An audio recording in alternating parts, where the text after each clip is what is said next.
Hi అందరికీ. So మా ఇంట్లో వాళ్ళందరికీ నచ్చే బెస్ట్ రెసిపీ వామ్ రైస్.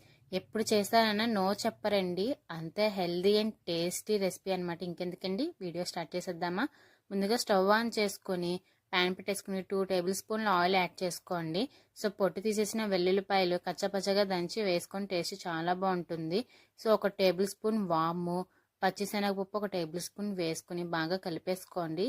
ఇది కొంచెం వేగాక ఎండుమిరపకాయలు, కొంచెం కరివేపాకు యాడ్ చేసుకోండి.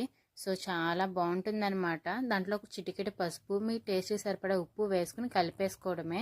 ఇప్పుడు ముందుగా వండుకున్న రైస్ ఉంటుంది కదండి, సో అది ఇందులోకి యాడ్ చేసేసుకుని బాగా కలిపేసుకోవడమే.